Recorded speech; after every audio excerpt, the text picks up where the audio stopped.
शाम का समय था। सरला जी अपनी पुरानी चारपाई पर लेटी हुई थी। वे अपनी धुंधली आंखों से दरवाजे की तरफ टकटकी लगाए देख रही थी। तभी उनका पोता अंदर आया। अपने पोते को देखते ही वह कहने लगी, अरे गोलू बेटा, जरा इधर तो आना, मुझे बहुत तेज प्यास लगी है, जरा एक गिलास पानी तो ला देना बेटा। पर यह क्या? सरला जी अपने पोते को आवाज़ लगाते ही रह गईं, लेकिन उनके पोते ने उनकी बात पर ध्यान नहीं दिया और उनकी बात को अनसुना करते हुए घर से बाहर खेलने के लिए दौड़ता हुआ चला गया। फिर उन्होंने अपनी बड़ी बहू किरण को आवाज़ लगाई। जब बड़ी बहू ने भी उनकी बात का जवाब नहीं दिया तो फिर उन्होंने छोटी बहू सविता को भी आवाज़ दी, लेकिन रसोई से आती बर्तनों की आवाज़ों के बीच उनकी आवाज़ अनसुनी होकर रह गई। किसी ने भी उनकी आवाज़ का जवाब नहीं दिया। सरला जी के पति का स्वर्गवास अभी 6 महीने पहले ही हुआ था। पति की मौत के बाद अब वह बिल्कुल अकेली पड़ गई थी। सरला जी के 2 बेटे और 1 बेटी है। बेटी का विवाह अच्छे खानदान में करके उसकी जिम्मेदारियों से आज़ाद हो गई थी। दोनों बेटों का भी विवाह हो चुका था। बड़े बेटे शिखर की पत्नी किरण और छोटे बेटे राहुल की पत्नी सविता है। शिखर का बेटा गोलू 12 साल का है, जबकि राहुल का बेटा वंश 10 साल का है। दोनों की उम्र में 2 साल का अंतर है, जबकि दोनों का जन्मदिन एक ही दिन पड़ता है। घर के सभी लोग अपनी देखभाल स्वयं कर सकते थे, लेकिन यदि घर में किसी को दूसरे के सहारे की ज़रूरत थी तो वह थी सरला जी, जिनकी बढ़ती हुई उम्र के साथ उनके शरीर की ताकत और हड्डियों की मजबूती कम होती जा रही थी। अपने घर के आंगन में सरला जी चारपाई पर अकेली बैठी हुई थी और खुद को बहुत ही लाचार महसूस कर रही थी। वह बैठी हुई सोच रही थी कि यह तो प्रकृति का नियम है कि जैसे जैसे नई पीढ़ी के शरीर में ताकत बढ़ती है, वैसे ही पुरानी पीढ़ी के लोग अत्यंत कमज़ोर और असहाय होते जाते हैं। परंतु दोनों पीढ़ियों के बीच इतनी दूरी आ जाएगी कि न तो बच्चों को अपने बड़े बूढ़ों का अकेलापन दिखेगा और न ही उनके आंसू कभी नजर आएंगे। वे सोचती हैं कि ऐसा तो मैंने कभी सपने में भी नहीं सोचा था। 6 महीने पहले जब उमाकांत जी की मृत्यु हुई थी, तब का दृश्य उनकी आंखों के सामने घूम गया। दोनों बेटे और बहुएं उनकी सेवा में हमेशा लगे रहते थे। कोई उनके पैर दबाता तो कोई समय पर उनका खाना और दवाइयाँ देता। हर तरह से उनकी सभी ज़रूरतों का बहुत ही अच्छे तरीके से ध्यान रखा जाता। उस समय उन्हें लगता है कि पति के जाने का दुख तो पहाड़ों की तरह बहुत ही विशाल है, पर बेटों का सहारा उस विशाल पहाड़ को थाम लेगा। लेकिन वह सहारा कुछ दिनों के लिए ही था। मुश्किल से कुछ ही दिन निकल पाए थे कि दोनों बेटों ने आकर कहा, माँ, अब इस 2 कमरों वाले घर में हमारा गुजारा नहीं हो पाता है। अब बच्चे भी बड़े हो रहे हैं तो उन्हें भी तो अपनी पढ़ाई और अन्य कामों के लिए अलग कमरा चाहिए। बाबूजी तो कुछ किए बिना ही हमें बीच मझधार में छोड़कर चले गए, अब आप ही कुछ कीजिए। बेटे के मुख से ऐसी बातें सुनकर सरला जी हैरान होते हुए उससे पूछने लगी कि बेटा, तुम मुझसे क्या कहना चाहते हो? मैं इस उम्र में क्या कर सकती हूँ? मेरे पास तो इतने पैसे भी नहीं हैं कि मैं तुम्हारे लिए नया मकान भी बनवा सकूं। तभी छोटा बेटा राहुल बोला कि माँ, बाबूजी ने बहुत ही समझदारी का काम किया था कि सारी की सारी ज़मीन आपके नाम कर दी थी। गांव में जो आपकी पुश्तैनी ज़मीन है उसकी मालकिन तो आप ही हैं। आज उस ज़मीन की कीमत लाखों करोड़ों में है। अगर हम उस ज़मीन में से आधा हिस्सा बेच दें तो उससे जो रकम मिलेगी, उन पैसों से हम इसी घर को कई मंजिल तक बना सकते हैं। सबके लिए अलग अलग कमरे हो जाएंगे और घर भी बड़ा हो जाएगा, जिससे आपका भी नाम ऊंचा होगा। बड़े बेटे शिखर ने छोटे भाई की बात में सहमति जताते हुए कहा कि माँ, राहुल ठीक ही तो कह रहा है, आप एक बार सोचकर तो देखिए। बच्चे बड़े हो रहे हैं, हमें जब कभी उनका जन्मदिन मनाना होता है तो जगह की कमी के कारण उन्हें अपने दोस्तों के सामने बहुत ही शर्मिंदा होना पड़ता है। घर बड़ा होगा तो हम उनका जन्मदिन बड़े ही धूमधाम से मना सकेंगे। दोनों बेटों की इतनी विनती करने के बाद सरला जी सोच में पड़ गईं कि आज नहीं तो कल देना तो ही नहीं है। आखिरकार यह सब कुछ तो है इन्हीं बच्चों का। ऐसा सोचते हुए सरला जी अपने गांव की पुश्तैनी जमीन का आधा हिस्सा बेचकर उससे मिलने वाले पैसों को अपने बेटों को दे दिया और अपने बेटों से बोली, अब तुम्हें जैसा अच्छा लगे वैसा मकान बनवा लो। दोनों बेटों ने घर के ऊपर 2 मंजिल और बनवा ली। कुछ दिन गुजरे तो उनका बड़ा बेटा शिखर उनके पास आया और उनसे बोला, माँ, अब आपकी भी तबीयत ठीक नहीं रहती है, आपको अब इन जमीन जायदाद के कामों में पड़ने की कोई ज़रूरत नहीं है। अब बुढ़ापे में तो अपनी जिम्मेदारियां अपने बच्चों को सौंप दो और आराम से राजमाता की तरह ठाट बाट से रहो। आपकी बहुएं आपकी सेवा करेंगी, बस आप उन पर हुक्म चलाइए। सरला जी उसकी चिकनी चुपड़ी बातों का मतलब नहीं समझ पाए। उन्होंने बड़े ही सहज भाव से कहा, बेटा, तू यह क्या कह रहा है? मैं कहीं भागी जा रही हूँ क्या? सब कुछ ठीक तो है। तभी उनका छोटा बेटा राहुल गोलू और बंश का हाथ पकड़कर उनके पास ले आया। दोनों बच्चे अपनी दादी से लिपट गए। राहुल बोला, माँ, कल इन दोनों का जन्मदिन है। हम चाहते हैं कि आप कल इन्हें ऐसा कोई उपहार दें जो यह दोनों जिंदगी भर याद रखें। आप जैसा उपहार आज तक किसी ने भी किसी को नहीं दिया हो। तब सरला जी बोली, हाँ बेटा, मैं भी इनका जन्मदिन यादगार बनते हुए देखना चाहती हूँ, लेकिन मैं क्या कर सकती हूँ? अच्छा उपहार भी तो नहीं दे सकती। तभी बड़ा बेटा शिखर बोला कि माँ, आप ही एक ऐसी इंसान हैं जो इन्हें ऐसा अनमोल उपहार दे सकती हैं। ऐसा कहते हुए उसने अपनी माँ के आगे कुछ कागजात निकाले और उन पर हस्ताक्षर करने के लिए कहते हुए बोला, इसके अलावा आपको कुछ नहीं करना है। सरला जी ने कागजों को उलट पुलट कर देखा। उनमें सब कुछ अंग्रेजी में लिखा हुआ था। एक पल उन्हें अपने पति उमाकांत जी की बात याद आ गई। वह हमेशा कहते थे कि किसी कागज को पढ़े बिना कभी भी उस पर हस्ताक्षर नहीं करने चाहिए। दुनिया में धोखाधड़ी बहुत ज़्यादा बढ़ गई है, लेकिन फिर उन्होंने सोचा कि यह बात तो पराए लोगों के लिए होती है। यहाँ मुझे कोई धोखा क्यों करेगा? यह तो मेरे ही बच्चे हैं। यह सोचते हुए उन्होंने कांपते हुए हाथों से उन कागजों पर हस्ताक्षर कर दिए। जैसे ही उन्होंने हस्ताक्षर किए, उनके मन में एक विचार आया। वे सोचने लगी कि एक बार मुझे इन बच्चों से पूछना तो चाहिए था कि आखिर यह कागज किस चीज़ के हैं। जब उन्होंने उनसे यह बात पूछी तो उनका बड़ा बेटा शिखर बहुत ही रहस्यमय ढंग से मुस्कुराते हुए बोला, माँ, इस पर लिखा है कि आप अपने गांव वाली बची हुई सारी पुश्तैनी ज़मीन हम दोनों भाइयों के नाम कर रहे हैं। यह गोलू और वंश के लिए आपका जन्मदिन का सबसे बड़ा उपहार है। यह सुनकर सरला जी को बहुत बड़ा सदमा सा लगा कि कितनी चालाकी से दोनों बेटों ने उनसे कागजों पर हस्ताक्षर करवा लिए। अगले ही पल वह सोचने लगी कि बेटा तो सही कह रहा है कि इस उम्र में मैं ज़मीन जायदाद का क्या करूंगी। अगर यह मैंने उन्हें दे भी दी है तो क्या हो गया, अब मैं आराम से उनके साथ रहूंगी। दोनों बहू और बेटों से खूब सेवा करवाऊंगी। उसी दिन सुबह के समय सरला जी पार्क में टहलने के लिए चली गईं। थोड़ी देर घूमने फिरने के बाद वह अपनी सहेली कामिनी जी के साथ गपशप करने लगी और जब वह घर वापस लौटी तो देखा घर पर कोई भी नहीं था। रसोई घर का सारा सामान भी गायब था। एक पल के लिए तो वह घबरा गई और बच्चों को आवाज़ देने लगी। इतने में बड़ी बहू ऊपर से चिल्लाती हुई आई, क्या हुआ माँ जी, इतना क्यों चिल्ला रही हो? हम ऊपर आ चुके हैं सारा सामान लेकर। ठीक है बहू, तुम काम में व्यस्त हो तो मैं ही ऊपर आ जाती हूँ, सरला जी ने चैन की सांस लेते हुए कहा। लेकिन यह चैन छड़बड़ के लिए ही था। जैसे ही सरला जी सीढ़ियों से चढ़कर ऊपर पहुंची और अपना पहला कदम नए चमचमाते हुए फर्श पर रखा, किरण जोर से चिल्लाते हुए बोली, अरे अरे, आपको दिखाई नहीं देता क्या? सारा घर गंदा कर दिया। मैंने अभी अभी पोंछा लगाया था, सूख तो जाने देती। किरण के मुंह से ऐसे शब्द सुनकर सरला जी का कलेजा मुंह को आ गया। उन्होंने हड़बड़ाते हुए कहा, बहू, मुझे बहुत ज़ोर से भूख लगी थी, अगर मेरे लिए नाश्ता बना देती तो मैं कुछ खा लेती। फिर बहू का गुस्से से तमतमाया हुआ चेहरा देखते हुए उनकी आवाज़ धीमी पड़ गई। मैं ऊपर जाकर फर्श गंदा नहीं करूँगी, तुम मेरे लिए खाना नीचे ही पहुँचा देना।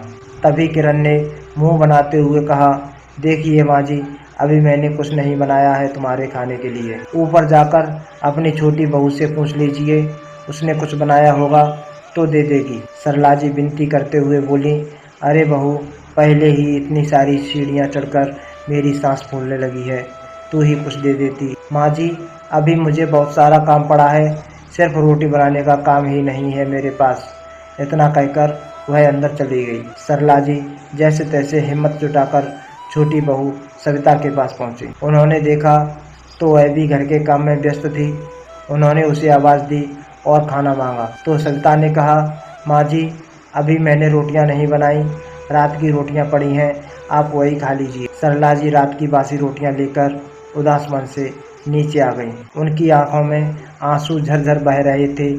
वह समझ नहीं पा रही थी कि जो बहुएं कल तक माँ जी कहकर उनके आगे पीछे घूमती थीं, आज अचानक इतना पराया व्यवहार क्यों कर रही हैं। इस समय उनकी बेटी आरती का फोन आया। माँ, कैसी हैं आप? खाना तो समय पर खाती हैं ना? सरला जी ने आंसू पोंछते हुए गले को साफ करते हुए बोली, बेटा, मैं बिल्कुल ठीक हूँ। तेरे दोनों भाइयों और भाभियों ने तो मुझे सराखों पर बिठा रखा है। तू मेरी चिंता मत किया कर, तेरी भाभी गर्मा गर्म खाना परोस कर गई है और मैं अभी वही खा रही हूँ, बाद में बात करती हूँ।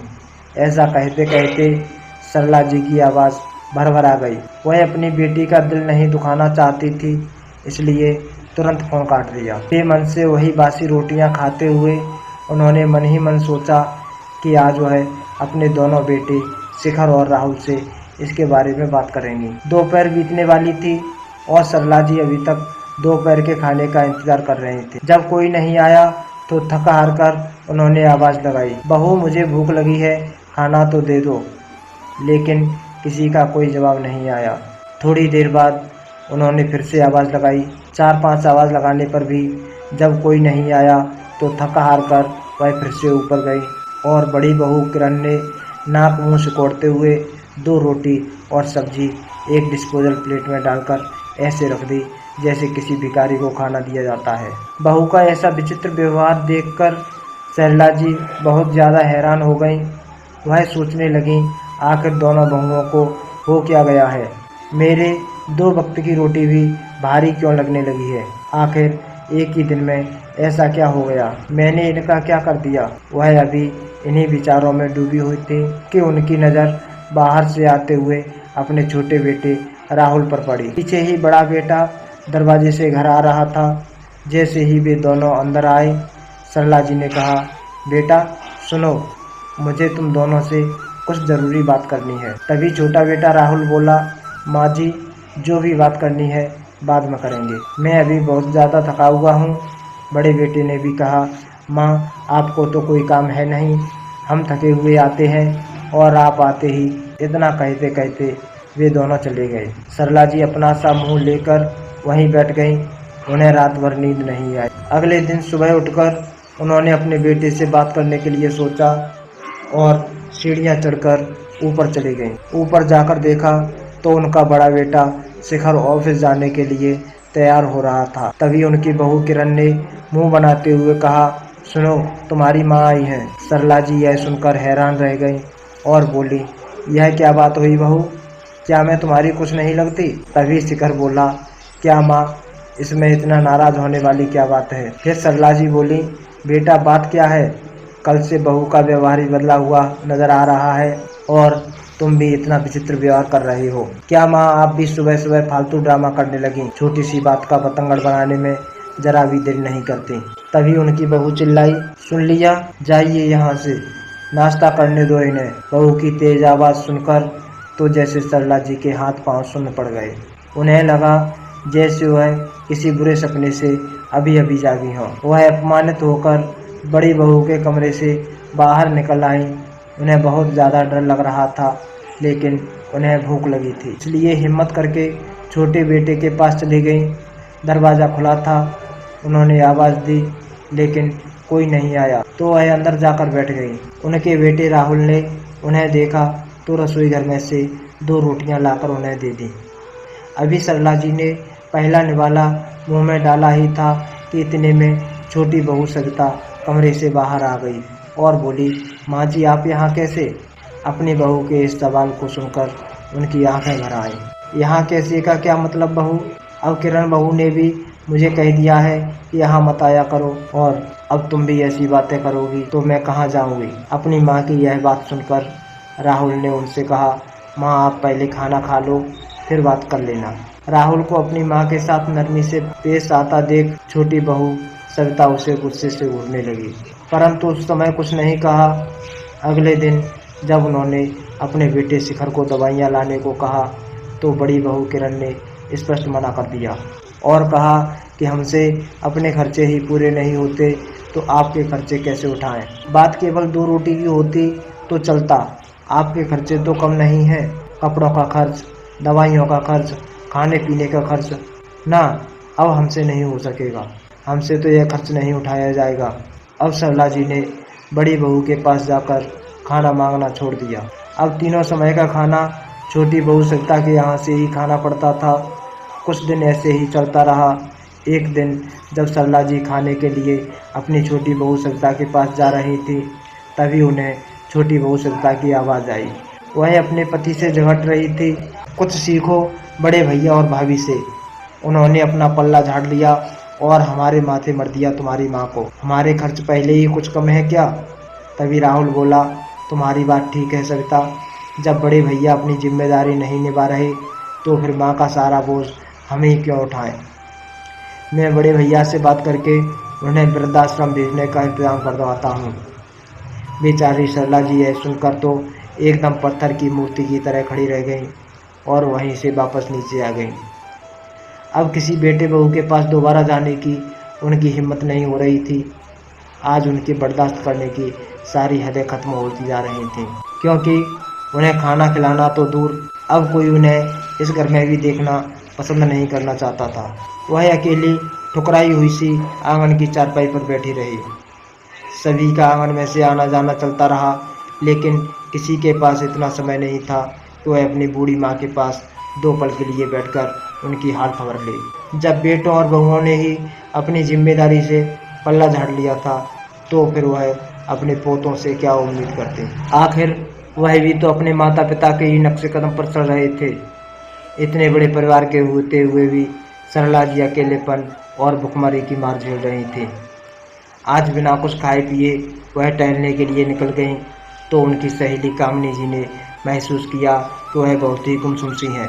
थोड़ी देर तो उन्होंने सोचा कि वह खुद ही सब कुछ बता देंगी, परंतु जब सरला जी ने कुछ नहीं बताया तो कामनी जी ने ही उनकी परेशानी का कारण पूछा। तभी सरला जी आंसुओं से भरी आंखें लिए बोली, क्या बताऊं कामिनी, जब मैंने बेटी को जन्म दिया था तो हम लोगों को लगा था कि हमारे सिर पर किसी ने बहुत बड़ा बोझ रख दिया हो, क्योंकि हमें उसके लिए दहेज जोड़ना पड़ेगा, पढ़ा लिखा कर दूसरे के घर भेजना पड़ेगा। लेकिन जब मेरे एक के बाद एक 2 बेटे पैदा हुए तब मैं फूली नहीं समा रही थी, और उनके बाबूजी का तो सीना गर्व से चौड़ा हो गया था। हमें लगता था कि शायद हमारे पिछले जन्मों के कर्मों का फल है, हमने मोती दान किए होंगे और इस जन्म में यह कृपा बरस रही है। मुझे ऐसा महसूस हुआ था कि मैंने तो जैसे गंगा नहा ली हो। बेटों के साथ तो मेरा बुढ़ापा आराम से कटेगा और वह मेरे बुढ़ापे की लाठी बनेंगे।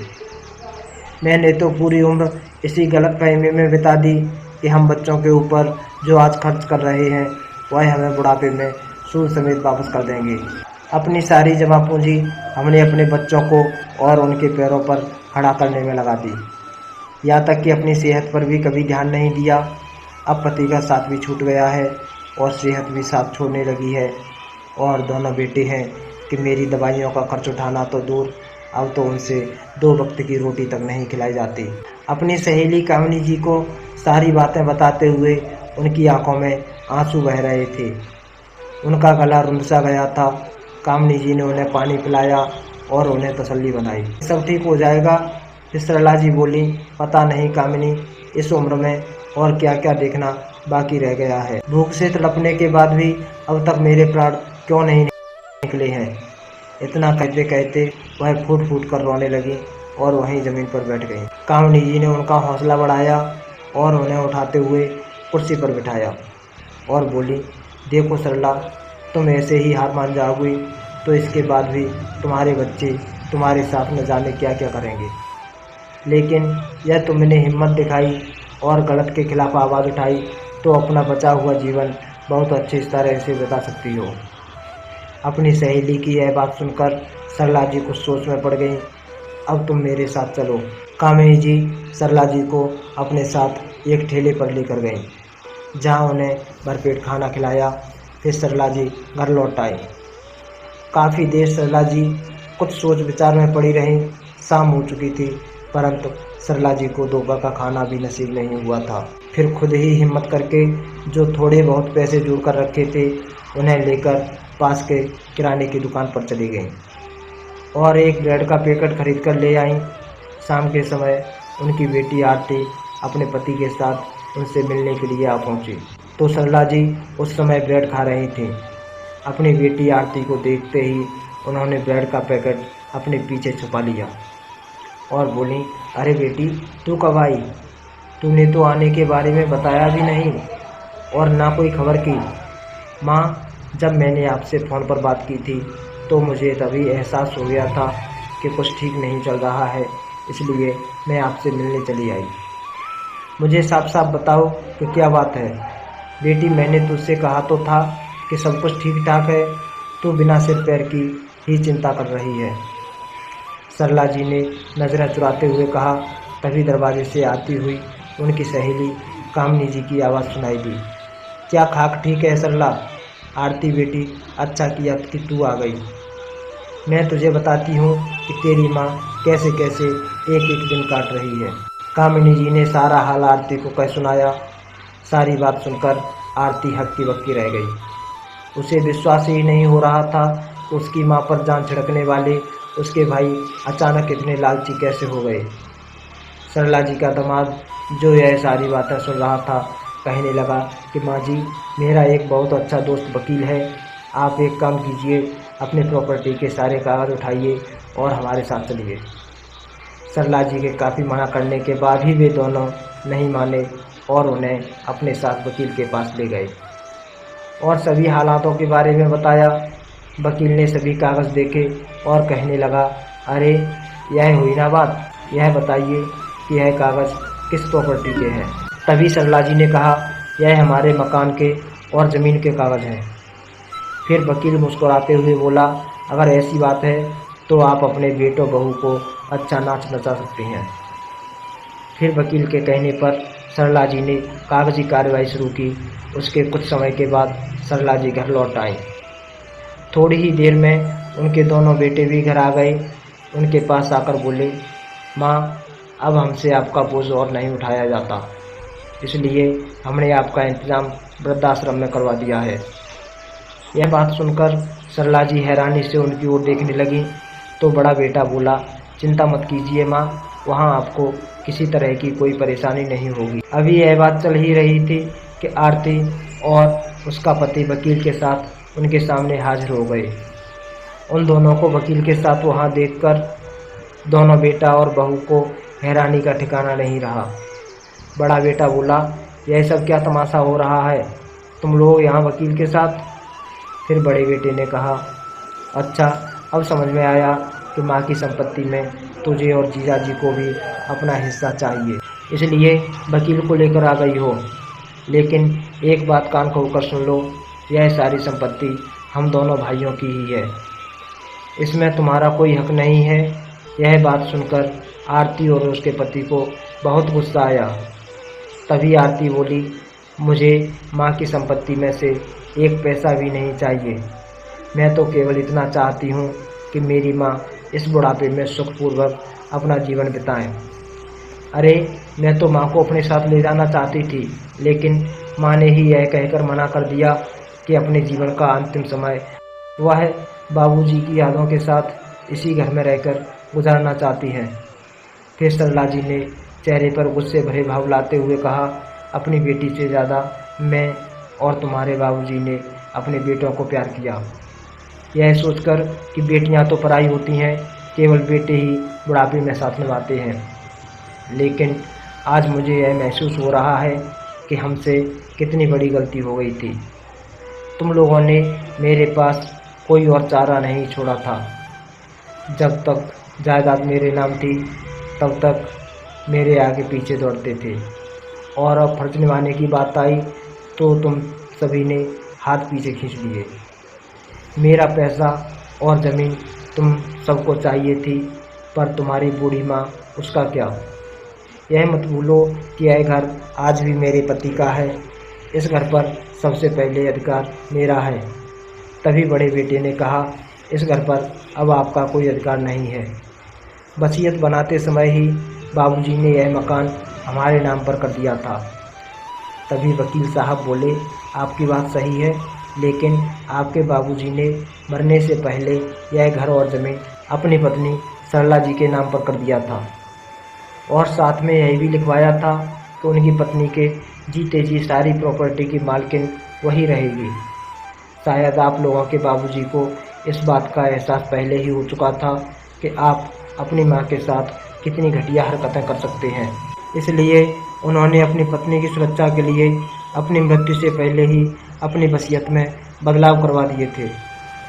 उनकी मृत्यु की जो तारीख आपने बताई है, उससे ठीक 1 सप्ताह पहले ही वसीयत को बदलवा दिया गया था। आज की तारीख में यह घर और आपके बाबूजी की गांव की ज़मीन सरला जी की है। वह चाहे जैसे उसका इस्तेमाल कर सकती हैं, कोई उनसे कुछ नहीं कर सकता। यह सुनकर तो दोनों बेटों की जैसे जान ही निकलने लगी थी। वह कभी वकील को देखते तो कभी अपनी माँ को। घटना के बाद सरला जी, जो आज तक सब कुछ सहन करती आई थी, चुपचाप रहने वाली एक सीधी सी महिला नहीं रही। अपने अधिकार के लिए लड़ना उन्हें आ गया था, और अपनी औलाद को सबक सिखाने के लिए उन्होंने अपने बेटा बहू को अपना फैसला सुना दिया कि वह जल्द से जल्द मकान को खाली कर दें। इतनी बात सुनते ही बड़ा बेटा शिखर अपनी माँ के पैरों पर गिर पड़ा। माँ, मुझसे बहुत बड़ी गलती हो गई, मुझे माफ़ कर दो। इसी समय छोटा बेटा राहुल बोला, मुझे तो बड़े भैया ने उल्टी पट्टी पढ़ाई थी। नहीं तो आप जानती ही हैं, मैं ऐसा करने के बारे में कभी सोच भी नहीं सकता था। फिर सरला जी बोली, मुझे दुखी करने से पहले तुमने इतना तक नहीं सोचा था कि इस उम्र में मेरी माँ कहाँ जाएगी और कैसे रहेगी। फिर मैं तुम्हारे बारे में क्यों सोचूं?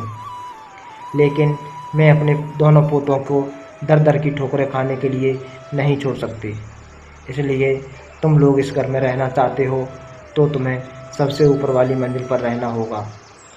अब सरला जी ने अपनी गलती सुधारते हुए एक और कदम उठाया।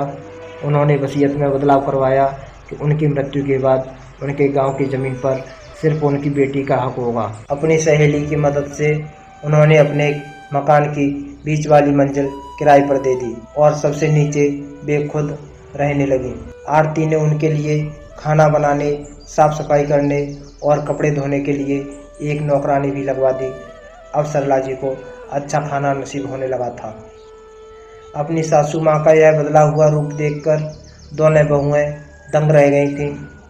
हैरान तो दोनों बेटे भी थे, और दिल के किसी एक कोने में उन्हें एहसास था कि उनसे बहुत बड़ी गलती हो चुकी है, इसका खामियाजा उन्हें भुगतना पड़ रहा है। तो दोस्तों, सरला जी ने जो फैसला लिया, क्या वह सही था? अपनी राय कमेंट बॉक्स में ज़रूर लिखें। कहानी पसंद आई हो तो वीडियो को लाइक और चैनल को सब्सक्राइब करना ना भूलें। मिलते हैं एक नई कहानी के साथ, तब तक के लिए धन्यवाद।